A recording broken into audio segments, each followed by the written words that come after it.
we had had a little bit of a preview of the material in class, and then the professor told us to go home and watch the video. And it was a very clear, concise video that took us through the whole Descartes rule of science step by step, and doing that step by step made it easy. And then having the video, I was able to pause it and rewind it during any explaining all the time material. If I don't get it the first time, it's first because of English is not my native language, and the second because it's true what said Susan. We can watch video over and over until we understand clearly. Progress that Khan Academy and other websites that teach online has gotten, I'm pretty sure it's somewhat helpful. If you see the lecture and you don't get it, you can go home and review the concept or chapter online and seeing the video, and then coming back and trying to do the homework problem again.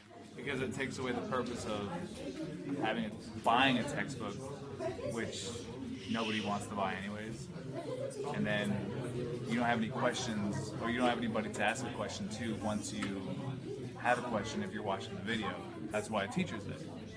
So you're paying for tuition to watch YouTube videos, and you're buying textbooks that are overpriced anyways to watch YouTube videos for free, and it's just weird.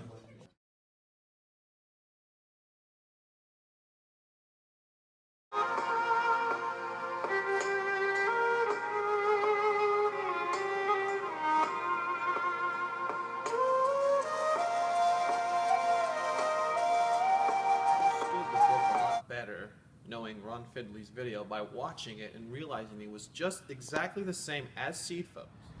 Knowing that, just watching the video already prepared me for what was really going to happen. It was going to be a story, as I read through it, it was going to be a story about people having certain problems, yet finding gardening healing for their souls. The most recent TED Talk I watched taught me a lot about writing problem solution essays.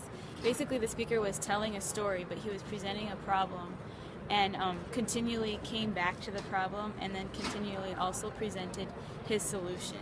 And it was very clear to me what the problem was and what he wanted us to do as a solution.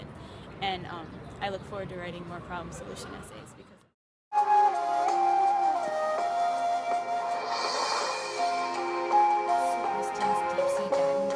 because I thought it was really useful in explaining the way a narrative is supposed to work. She starts off by explaining that she's in a wheelchair and she's not in a compromised position, but she doesn't feel comfortable in her own skin. Then she talks about how she really wanted to challenge the status quo, and she goes deep sea diving. And that's the climax. That's when you see that something's different, something's changing, something's changed in herself. And it's really inspiring. And then she gets to the resolution at the end where she talks about how she feels change and she feels that she's influencing the world. She's making them think differently about disabled people.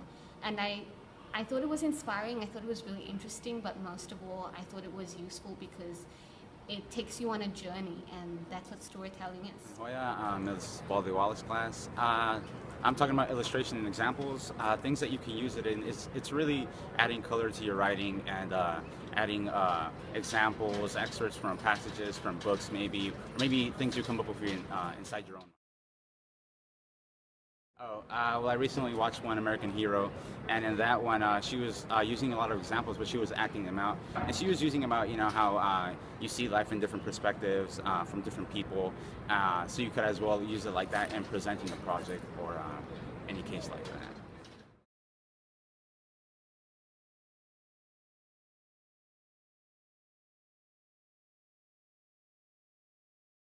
The TED Talk that helped me the most was 8 Steps to Success, because it showed me there's a process. If I want to reach a goal, there's a process and a way to write your essay to make it a well-written essay.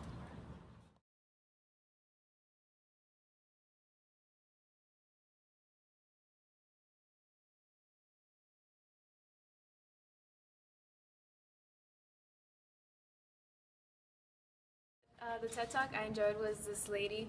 She taught me refutation. I think that's very important in argumentative writing and persuasive writing, because I think it's very important to be able to see different points of view. What the TED Talk was about was, it was this lady she was younger, she wrote a book about how technology was so great, and then 15 years later she came back in a different standpoint, saying she wasn't feeling the same way about it. And I think that's very important, because in writing, your opinions change and your writing changes too. And I think it's cool because just how I think in argumentative writing, you have to be able to see your opposing points, just as your view. TED Talk, I understood what I had to do with language to make my writing better.